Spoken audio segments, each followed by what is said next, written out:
тілің арың бол, ұятың бол тұр бетте, өзге тілдің бәрін біл, өз тіліңді құрметте. Сәлеметсіздер ме, оқушылар? Қазақ тілі сабағын бастаймыз. Алдымен үй тапсырмасын тексеріп аламыз.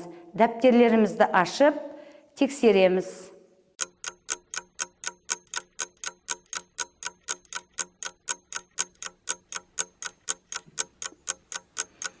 Дәптерлерімізді ашып, үй тапсырмасын тексеріп аламыз. Жақсы, барлығымызда дұрыс деп ойлаймын.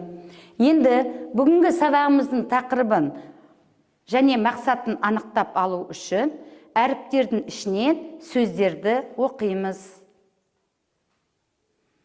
Иә, балалар, бүгінгі сабағымыздың тақырыбы жалқы есім және жалпы есімді пысықтау екен.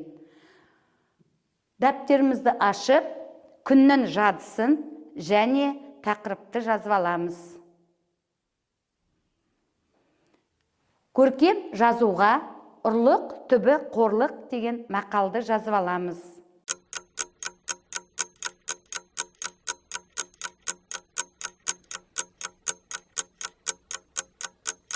Осы мақалдың мағынасын қалай түсінеміз?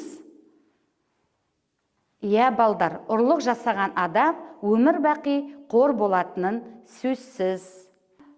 Сонымен біздің мақсатымыз зат есімнің жалпы және жалқы түрлерін ажырату, жалқы есімнің жазылу емлесін сақтау, тірек сөздерді қатыстыра отырып, берілген тақырып бойынша әңгіме құрастырып жазу.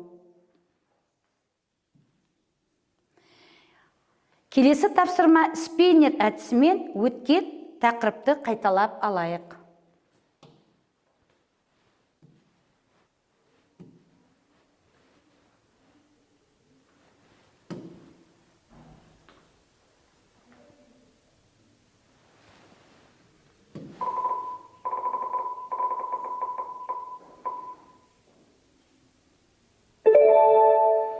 Айкөркем.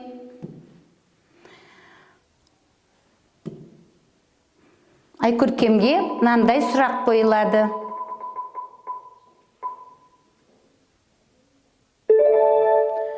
Түбір дегеніміз не? Иә, түбір дегеніміз сөздің одан әрі бөлінбейтін мағыналы бөлігі екен.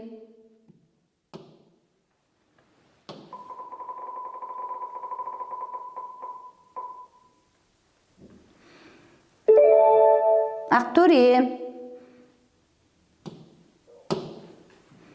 Ақтөренің сұрағы.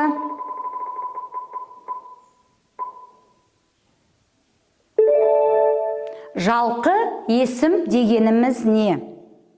Иә, дұрыс айтасыңдар. Жалқы есім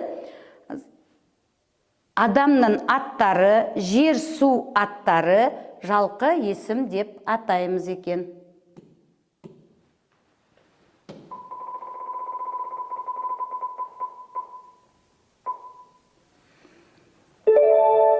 Келесі оқушы Абдулазизге сұрақ.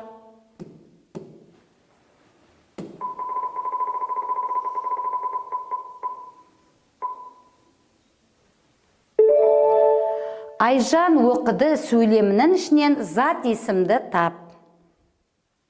Иә, дұрыс. Айжан деген зат есім екен.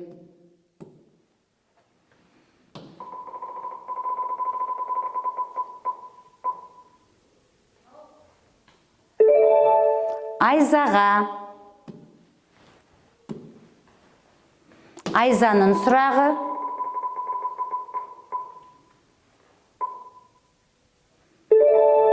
Зат есім дегеніміз не? Иә, дұрыс. Зат есім заттың атын білдіретін сөздер.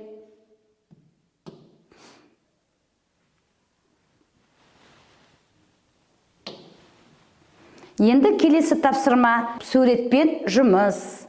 Мына суретке қарап, суретте кімді және нелерді көріп тұрмыз, соны айта қояйық.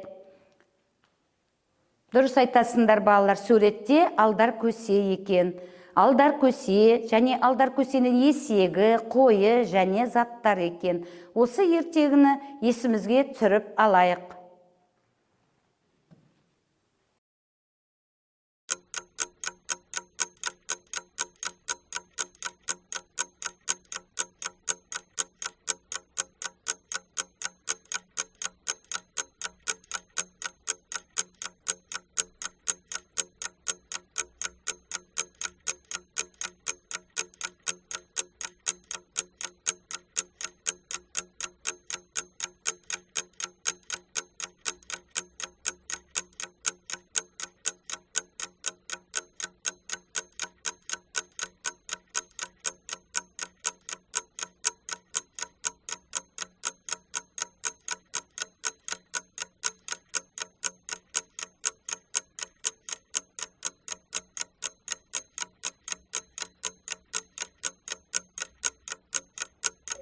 Жақсы, келесі тапсырма тірек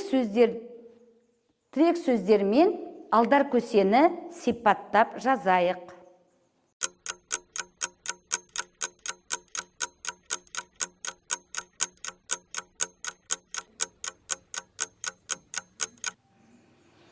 Жазсақ, балалар, тексере қояйық. Алдар көсе ақылды айлакер, тапқыр қу, ол кедей халыққа әрқашан көмектесіп жүреді. Келесі ойынымыз сәйкестендіру ойыны.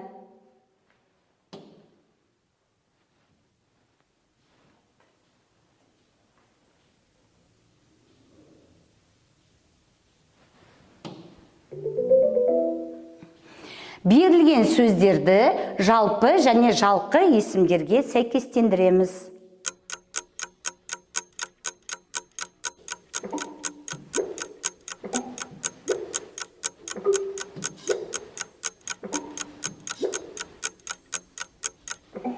Сәйкестендірсек, балалар, тексере қояйық.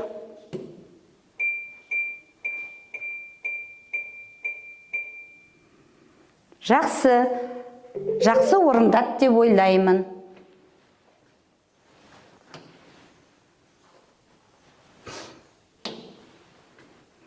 Келесі сөздерді сәйкестендіреміз.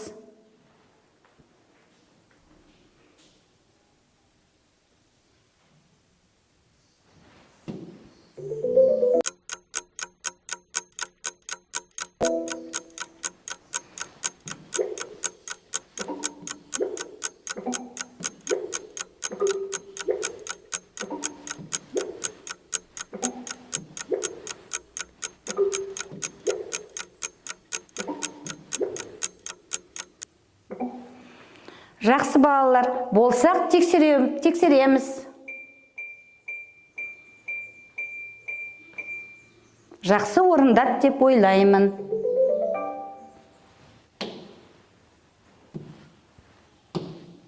Келесі тапсырма жалпы және жалқы есімдерді бөліп екі бағанаға жазып аламыз.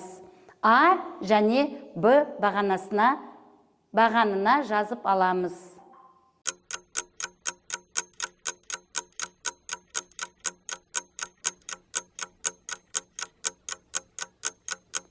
Жазып болсақ, тексеріп алайық. Жалпы есімге кітап, үй, бала, ауыл, ит, ана.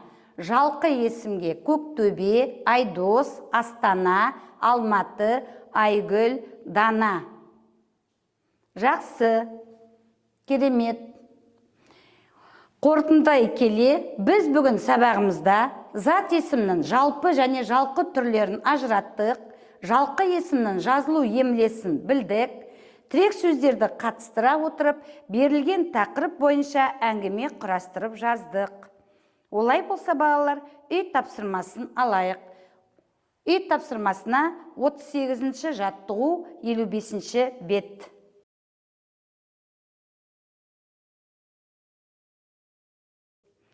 Назарларыңызға рахмет.